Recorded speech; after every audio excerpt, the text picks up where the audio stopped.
Hey guys, Andrew Esquivel here, back with an update on my holding tank. So I just want to say right off the bat that 1, this is not a breeding tank. 2, this is not a show tank. This is a holding tank. This is the tank that I use to ensure whatever wild creatures that I catch that I intend to eat, because I do eat what I catch because I feel it's more honorable and more sustainable to do that than to just always buy my food. I use this tank to observe anything that I catch and I intend to eat to make sure it's healthy before I eat it, because I don't want to get sick, and this is an easy way to make sure that everything is not diseased.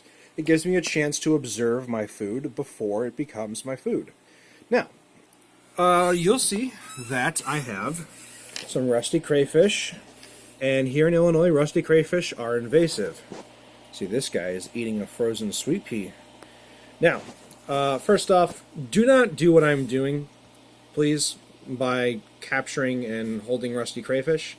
The only reason I'm doing this is because I specifically asked for permission from the conservation officers of the Department of Natural Resources for permission to do this.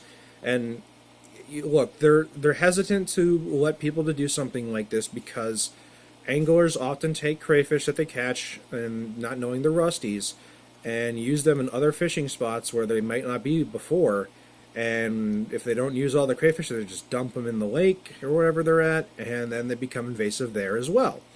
Now, here's the agreement I have with the officers. My agreement is that when I catch these, the sole purpose of these crayfish are for my own consumption, and nothing more. See, I have a lot of respect for the conservation officers, and I love being able to talk to them. They're very good people. They know what they're doing. They know about the ecosystem more than I ever will.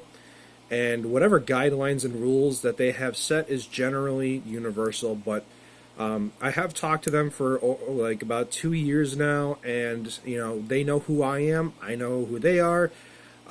We have a good trust between us, and I document everything I do to show that I'm not breaking that trust. Now, I know that was a long explanation, so bear with me. Now, here's the thing. Yes, these crayfish are either going to be my food or the food of the food. So, meaning that I plan on having a catfish or a bass in here, and yes, that would overstock this tank in general, because this is a 55-gallon tank, and that wouldn't be advisable for keeping a fish, but yes, this is for holding the fish and observing that it's not diseased. So keep that in mind, that this is a completely different idea behind it than a standard fish tank for pet fish like I have over here. These tanks over here, obviously, if you see my videos, are my blue Moscow guppy and my Neocardinia davidi shrimp breeding tanks. These are tropical fishes. These are ones that I breed and I sell, and that is completely legal because of the species that they are. These guys, these are wild, so these have a completely different set of laws that I have to abide by. I want to make sure that I don't break the trust between myself and the officers. It's very important, but I also believe that there is absolutely no reason to make my food suffer, and there's absolutely no reason not to make sure that these guys are as happy as I can make them for the time being that they are in my care under observation. I believe that getting my own food is a more honorable thing to do than to just simply buy mass market food that are farmed and, let's face it, not really well taken care of. At least these guys got a chance to live in the wild, and let's face it, the water in this tank is much cleaner than the water in the wild. I've measured the parameters in the lake that they came from, and the lake parameters for ammonia, nitrite, and nitrate is pretty abysmal. This water here is fantastic. It's fully cycled, it's fully aerated, and as you can see with these guys, I feed them because I don't want them to go hungry. But if you also notice, you see white fuzzies all over them. See, that's the kind of thing that concerns me. Although this might be typical for some crayfish, in the wild you might not know exactly what that is. Now, it could be a type of fungus. It could be something else. I'm not sure, but this is what this tank is for. It gives me a chance to observe them, to make sure that before I eat them, that they themselves are not going to pose a risk to my health. And consequently, if I put a big fish in here, like a catfish or a bass that I intend to eat, these crayfish will be their food. Now, before I eat the bass, I want whatever food I give to the bass, or, I'm sorry, the catfish, whichever it may be, I want to make sure the food that I feed that to not be diseased either. You see, there's a chain of events. Either that becomes my food, or that becomes the food for me. So, you see how this can be a problem. Now, knowing that the lake that they came from is not the best in the world means that I take extra precautions. And I do my best to make sure that these guys are comfortable. They're in a nice, just cold water tank, so it's not heated in any manner. So it's fully cycled, which is a lot more than I can say about the lake. It's fully aerated, so they got plenty of oxygen. It's a 55-gallon tank, which for these crayfish is, pretty sizable. It gives them room to move around. There's no special amenities necessarily for them to play around with, but they have everything they need. And after keeping these crayfish for a while, I've noticed that, despite the fact that crayfish are territorial, they may get in some small scuffles here and there. When they're not hungry, when they're well fed, they don't really care that they're next to each other. They're completely fine. So, even though we got this big cray right here and the little cray right there, they're not really fighting. I've seen actual crayfish fights, and no one has died from a fight in this tank.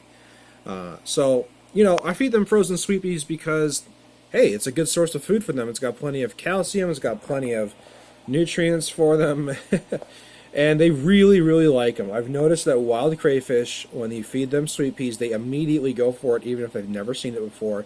They go nuts for these things, which is fantastic because that's what I want them to do. I want them to have food that they're going to enjoy, and on top of that, it helps flavor up their meat for whether I eat them directly or the catfish or bass that I will feed to them.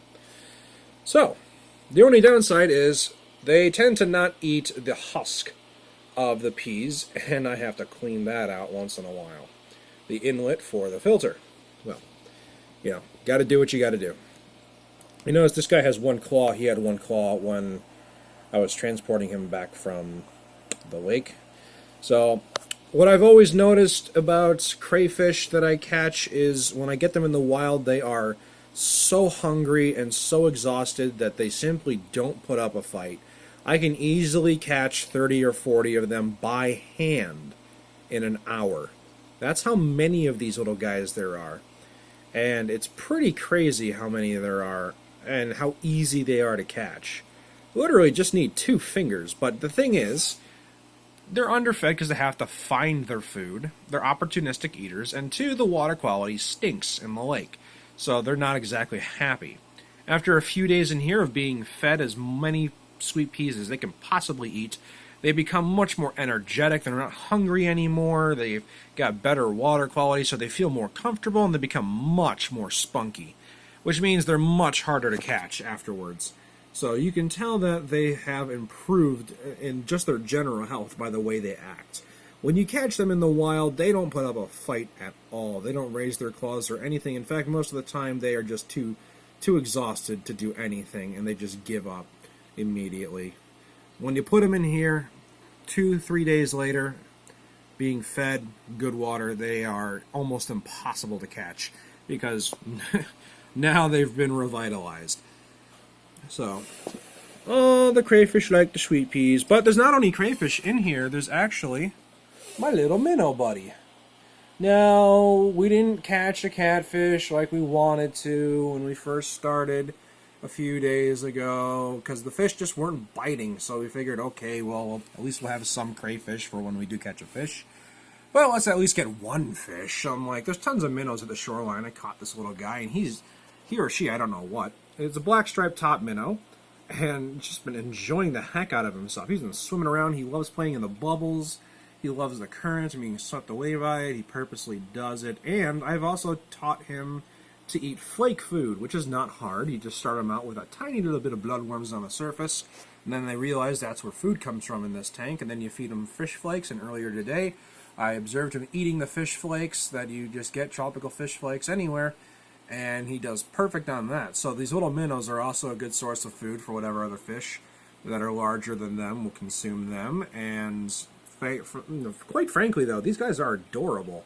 They just love the tank because they swim around and it's much easier to see. For the first time, they can see in clean, clear water. But that is the update on the holding tank. I do have critters in it. It's been up and running for a few days now. And you'll see Crayfish try to escape. Keyword try, but I've got the glass lids on here, finally. And try as they might, they won't get out. But that is the update, guys. Thanks for watching. Don't forget to comment, rate, subscribe, show your friends, check out my other videos. I got plenty of them, and I'll keep you updated.